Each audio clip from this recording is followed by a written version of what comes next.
where you are in the world. Where are you in the world? Whew. Ah, there she is. Okay.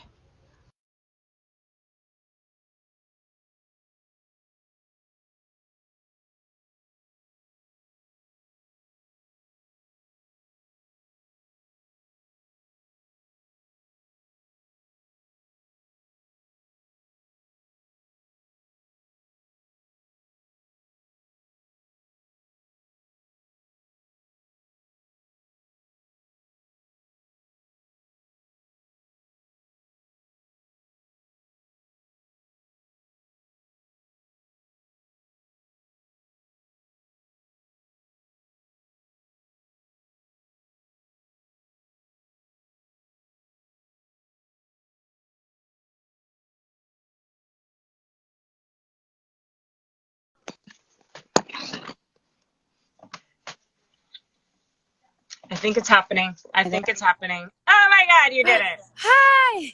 Hold on one second.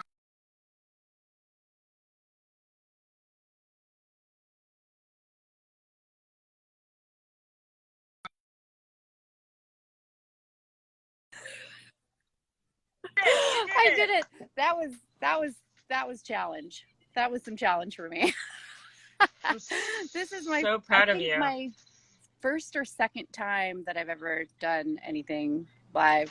I know. I think my first time doing everyone. it live. Yes. Yes. How are you? For many people, for Krista's on here, for many people, I am basically I say I'm popping a lot of cherries because I'm like the person that initiates you're my first. you. You're my first. And by the way, Krista, thank you, Krista. Krista literally was texting me like 2 seconds ago and she was like, I know. Caterina! Across the digital void. People were like, she can do this. She was like, you have to touch her picture.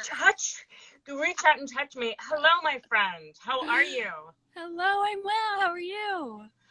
You know, I'm surviving over here with a toddler, and I got a lot of coffee, and yeah, just over here trying to raise excuse my language, a shit ton of money to feed people. So tell me about that. Imagine I would someone with 3 children just crawled out of a hole and doesn't know anything about what's going on in the world. I thought you said I have 3 children. I was like, girl, no. Oh, no. So tell me what you're doing. Mazel tov on 3 kids because I can barely handle 1. So I didn't say I was handling it. I know you didn't, but I am because you're here. So there. I'm here. So okay, what I'm doing is I started by I've created this community over the years of just really of people saying I got you to each other and being that for each other and listening. And so maybe a month ago now, no sense of time, I did a post on my Instagram that said, do you have food to eat? This is a literal question. Right. Because I knew people would be honest and I knew people that didn't, other followers would jump in. I just knew. And that's what happened. And so people, said like, I don't. And other followers were Venmoing them and sending them groceries. And it was just really beautiful. Wow. And one of my followers got another one of my followers $300 worth of groceries. Her name was Dana Mondello. And then she reached out to me and she said, you know what? That felt really good. And I got some time on my hands. I'm not working. I want to keep going. Can I start you a GoFundMe for this? Because right now this is just like people sending you donations. And I said, okay. And then I did a live workshop and people donated. Right. And then I thought, well, why don't I start doing Instagram live chats and have people donate? And also my Dork It Out dance challenge. And now there's like $100,000 and basically. Wow. $100,000? Yeah, right now it says in the GoFundMe there's 98,000, but there's 5,000 that's about to be deposited. My friend, she's an actress, Amy Jo Johnson. She did a concert and raised 5,000. Wow. So what we're doing is there's a team of volunteers and it's proving to be a ton of work, but we're getting them $100 gift cards to use for groceries. And so how do people apply for the gift cards? How do you get the gift cards if you don't have food? Great question. So we very quickly created a website and there's an application form, which we've since paused because there was 1,200 applicants and we didn't have enough money. We almost do for that many. Yeah. We'll start taking them again once we have more money, which that's the reason you coming on helps, because you have a gaggle of fans and you have people that, you know, listen to you. So anytime I have someone that has, you know, a platform, it helps, because it just gets more money sent. The more money we have, the more we can get. They've applied right now. It's not open, but it will be again. What's the website once it's open? What's the website so that people can apply? It's onbeinghuman2020.com. And it's Beinghuman2020. Yeah, hold on, I'll show you. It's okay. Guys, I just ran to my office. Okay. That's my book. Over and the so back. it's On Being Human 2020 with a 2020 on the end. And can I ask you a little bit about your book? And what did you say? Do you want to tell me a little bit about your book? Sure. You did. Well, you're kind of pixelated and I read lips, but I think you said, do I want to tell you a little about my book? A little bit about your book. Yes. Well, my book it came out in June and it became a national bestseller. It's the story of my wacky life and basically, in a nutshell, how I wanted to die and I didn't. Very depressed. And and it's not a happy ending. What did you say? I'm glad you didn't. I am too. It's not a happy ending in the sense of like, and now I'm perfect. It's just, I'm still here. And it's, and it talks about my hearing loss and grief and the fact that I waited tables at the same trendy Hollywood restaurant for almost 14 years on Robertson Boulevard across from the Ivy. It's not there anymore. Wow. Yeah. The newsroom. Right. And so I lead these workshops around the world and it's kind of intertwined with my life story and are the workshops kind of having to do with accepting, you know, our hard times and our failures and our, you know, depression and our, you know, imperfections and they kind of that themed thing? Yeah. And so in the workshop, I use, you know, the way I got out of the restaurant is I became a yoga teacher and I became a well-known yoga teacher. And I use that as a way in. So the workshops combine body movement, not even like, it doesn't matter if you've ever done yoga. It's just a vehicle to get people to open up. Yeah. And then I do that and then I give them prompts and they write and I share my story. So the idea behind it is really just fierce listening and bearing witness. So people share out loud. And a big part of it, I call dorking it out. So, you know, I'll play like, Don't Stop Believing and everyone will sing and we'll dork it out. Right. And it's so freeing and so fun. And such a way to stop caring so much about what other people think. Right. And so that's why I started the Dork It Out Challenge, which you'll see some of your colleagues and co-stars have done. They've done the Dork It Out Challenge. I think that's one of the really interesting things about quarantine is the actual physical. I mean, we're so connected digitally now, and kind of our brains can, you know, reach across the entire world and touch each other in this digital way. But our physical bodies have been kind of restricted to this very localized space and separated physically from other people. And just like the impact that's having on people's psyches and how we're feeling the hunger for each other and we're feeling the need for that kind of human contact and that human touch. And it's happening, you know, in formats like this in a whole different way. But like, give me a hand.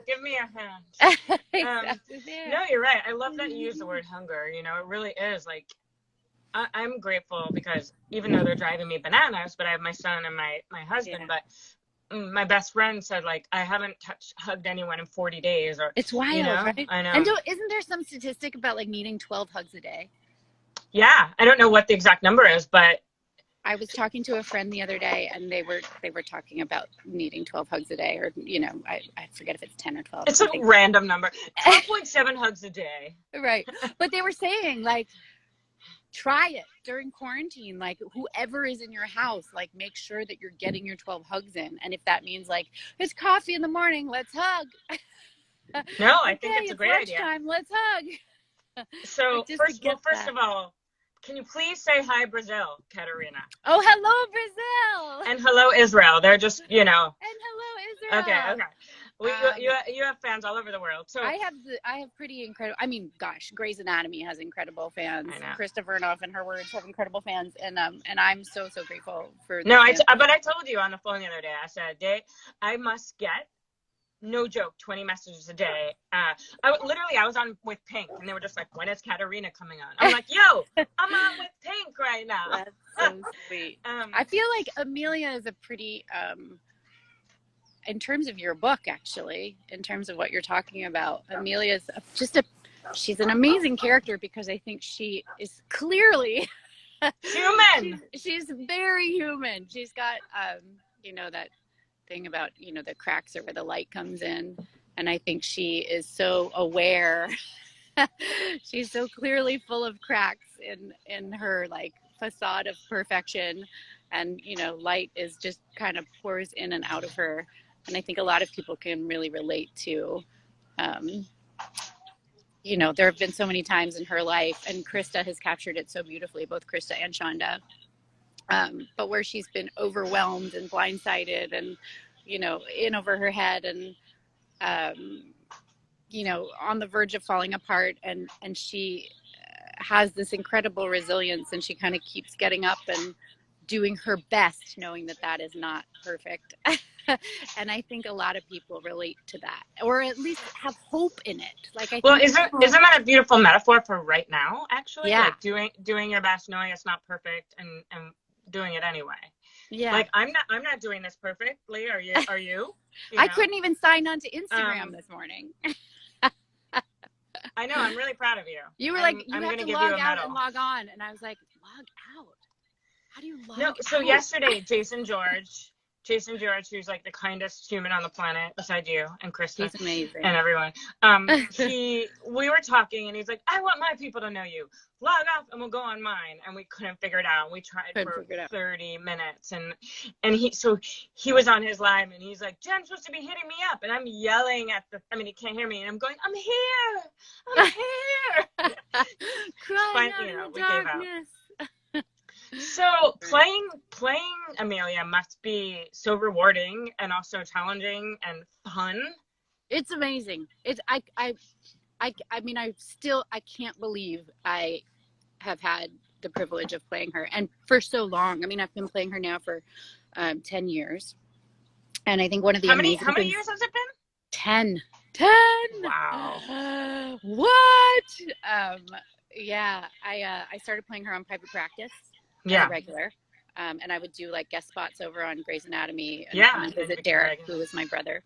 And so I've taken her from like on private practice. She was this like, very kind of troubled and wayward young neurosurgeon. And she would wear like half tops and like huge platform heels and be getting into all kinds of mischief. And we've kind of seen her, face challenges and face heartbreak and kind of overcome all of the, indignities of life and imperfections in herself. And she's really kind of like matured and mellowed into this very,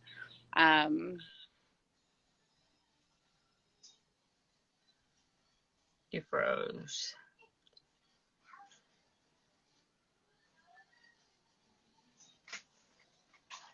Is she frozen, or is it just me?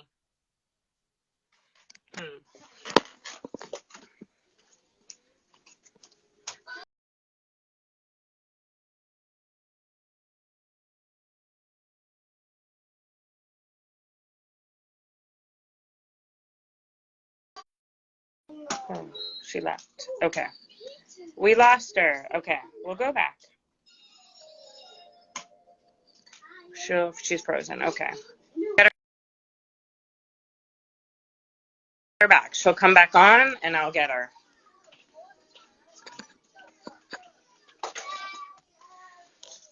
Oh, technology. No, she doesn't have a great connection. Erin, what do you want me to say? Hi from you. We'll wait till she's back on. I'm frozen? I'm frozen. She'll come back.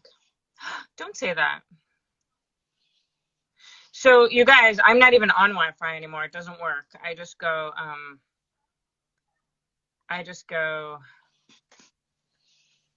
on 5G because I've given up on. There you go.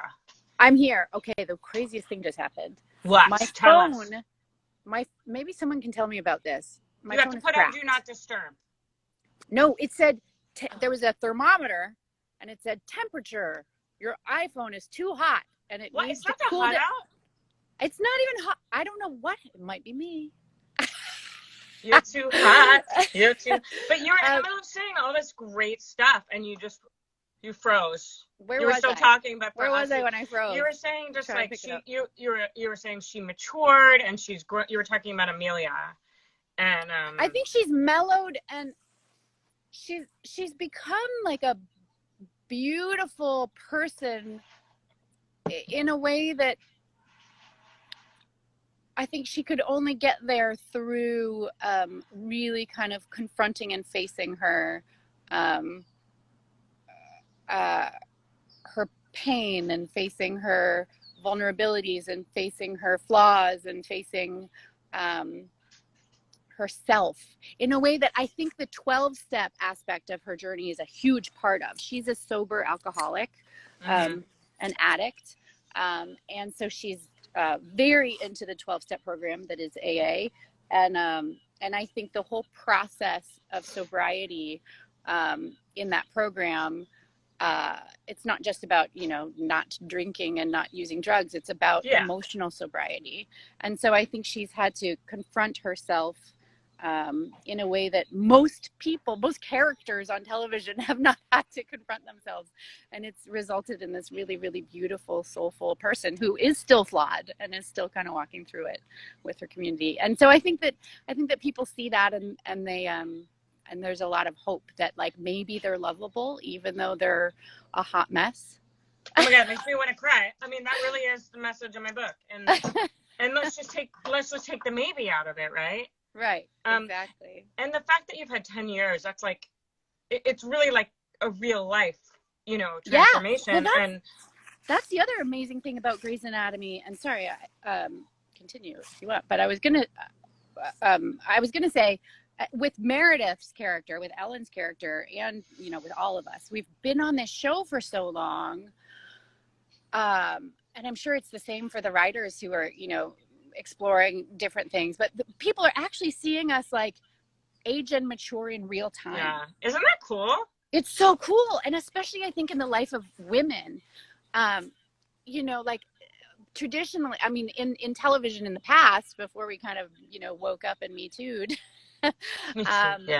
so many of the stories that were available were stories about men, and women played kind of a peripheral role in the life of a man, and usually that woman showed up to be like window dressing, and so her flaws and her aging and her all of those things were not a part of his journey. And so in this format, we're actually seeing like the life, in terms of Meredith and all of us, the life of women unfold. And, I love that. Yeah, and changing from being kind of an object of the male gaze to like, this is the lines on my face are a story that I'm telling, day by day and week by week and year by year over time, and I've earned them all. And each line is an episode of television. I love that. And the audience has been with us to see us earn all of that aging. The other day I was doing a live with my friend. She's an actress. Her name's Allison Dunbar. And some commenter, I think I sent it to you, but some commenter with the name Troll99 wrote, "Look, it's Grandma's TED Talk." And I thought, so I screenshot it now, and I thought that's a great name for my new show. I just embraced it. It's Grandma's TED Talk. Right. I think for me, one of the amazing things about like being in the public eye and receiving criticism like that, or trolls, or whatever, is you kind of get to disengage from the content of the comments at a certain point, and instead you just start going, oh, someone needed to be toxic, and you kind of like can count the number of times people needed to like lash out, but not really engage with the actual messaging that they're trying to hit you with. You know what I mean? No, agree. And I'd say 99% of the time I don't, but that one was too funny not to pass. Totally. Up. Because first of all, my friend's just like, hot. I mean, it's just so, anyway, look, I'm 45 and I have an almost 4-year-old, and my friends who are my age, one of them has a grandkid. So like a grandma looks like whatever. But that was too funny. I mean, like, I thanked that troll because that is just a great name. Grandma's TED Talk. Grandma's TED Talk. But yeah, most of them just block or not give the the energy, or if I give the energy, it's for 5 minutes instead of like the rest of my life, or allowing it to shut me down. And they're also like an opportunity to rethink, like, if that was supposed to be some sort of insult, you kind of get to go like, why would it be insulting to have birthed children and raised them for long enough that they could birth their own children? Like, you should give me a medal if you're, I mean, that's a huge compliment. That's why I screenshot and I thought it was hilarious. Yeah. I'm like, really? That's an insult? Bring it. Yeah. So, no, I mean, so, I do want to get to a couple. Someone did ask a great question. They said, which you kind of already answered. They said, what's your favorite part about playing Amelia? Wait, can you ask me again? My dad was, my papa just tried to FaceTime me. And so I had to. No. I'll call him back said, after. He's real cute. He's been calling me every day. You basically answered, but they said, what's your favorite part about playing Amelia? Oh, yeah. I mean, okay, so I'll take it in another direction because I've answered like some of that. Another thing I love about being on a show where you have, she's such a multifaceted and dynamic character, and that is, oh my gosh, the writing is incredible on this show from the beginning. I mean, what they've done with these characters and how much they've made them like real humans is incredible. But one of the fun challenges about being on a show for this long, playing such a rich character, is that and I think some people get bored of this. They're like, oh, I've been on a show playing the same character for so long. But I actually find it like an amazing game to be like, okay, I have embodied this super fascinating woman, and then every script that you get places her in a new situation, right? And so you kind of get this like, okay, let's make a yoga analogy. You know, if you're doing like you know, the primary series or something, the postures are the same every time for thousands of years. Yeah. Right? So you could be like, oh, that's boring. I already memorized the series. I've done those postures before. But when you get into the flow of it and into the meditation aspect, you're like, every posture, every asana is a world. It's like a whole universe that you can enter. And so so for me, each episode is like, okay, I'm going to go into this asana, into Amelia's body, and into this story, and see how it feels this time, and see, you know, with these words that Krista wrote, or with these, you know, this new situation that she's been placed in, how is she going to encounter it, and what is she going to discover about herself and the other person in the scene, and, you know, how will she be affected, and how will she change? And so that's been an incredible gift, not just, you know, career-wise, or for my life, like to be that present for. I was just going to say, that's such a beautiful, everything you're saying is such wisdom for life and for specifically now. But what you're saying essentially is, how about living our lives like that every single day? What a gift, right? Right. Yeah. Yeah. Like, if we can be in every moment of our life the way we are in an asana, where we're like so fascinated and like curious about like, okay, what if I do an external rotation? What if I do an internal rotation? Like, how does this affect my heart and my mind? How is this expanding and opening me and allowing me to be in communion with other people and with, you know, my higher power, or, you know, the universe? It's like, we can really make every moment of our lives so exciting and dynamic. I know. So you, but we need food to do that. And we need your campaign to get that food. I know I'm so grateful you took this time, because I know, you know, having 3 kids is time consuming, and all that, you have so much going on right now. And obviously you are tech challenged a little. Oh, so you did it. I have not prioritized that in my life up to this point. And I'm realizing that is one of the areas that I could focus on. Should is an asshole. So, I like that. Actually, that is the title. That was going to be the title of my next book. We're still playing with it, but that's the theme. Ooh, I kind of like that. Should is an asshole. Yeah, because should is like a kind of shamey word. Should is like a, ooh, it is a shamey if word. I was a good person, I should have done that. Or I should is an asshole. So when future. you catch yourself saying that, should is an asshole. Yeah. You know, my whole thing is don't be an asshole. I own that URL, and it's to yourself, you know. So like when you're shoulding that URL. I do. I own it. Don't be an asshole.net. That's amazing.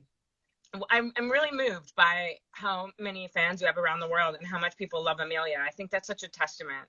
Really, she's a beloved character. She's a beloved character, and I, you know, she's part of this whole web and network of amazing women and men that are our writers and our crew, Shonda and Krista and Debbie and Ellen and Betsy Beers and, you know, Allison. You know, it's a community and a family and a village, and we've been able to impact so many people, and they have kept us here. Like there's this real symbiosis going on between the viewers and you know, the creators of the show. Well, that's exactly what this project is. It's the same exact thing, and it's a symbiosis. It's you know, look, you coming on here and chatting with me, the people donating, the people asking for help, the volunteers, me. It's not just me doing this. You know, it's a whole. One wouldn't be possible without the other. Right. So I just think you're beautiful and amazing, and I'm so grateful that you took time out of your busy quarantine schedule. I'm very busy. Woo! She has been pretty busy. I've kind of been busier than ever. Same. Well, this project really, really blew up, and you know, I have no doubt. I decided we could get $1 million in there. I mean, it's slow, but like tomorrow, I have like one of the guys on Queer Eye. You know, so even if everyone donates $5, and some people will donate more, but we really can help a lot of people. Thank you for taking this on. Yeah, well, you know, it's a whole team of volunteers too, and it's a lot of work, but it's important, and eventually I'll get back to figuring out how to create income for my family. But for now, this feels good, and it gives me a purpose, and I think, you know, being of service is really the way I always want to live my life. So this is for me is a way that also I enjoy, you know. Yeah. So. Yeah. Right. Thank you so much. Thank you so much. We will be in touch. Thank you. Okay, thank you. I literally don't know how to sign off. You just hit end or you just hang up or okay. Shut off your phone. Everybody who tuned in, thank you so much, and I hope they're all over the world. They're all over the world here for you. You guys donate and be good humans. You don't if you don't have the money to donate. I was talking to Jason George about this. It doesn't have to be monetary. Check in on people. Yes. Send your love, you know, do other things. Keep liking these videos. Keep sharing, you know, keep putting the energy out there. So thank you, Caterina. Okay. Bye, Jen. Bye. Okay.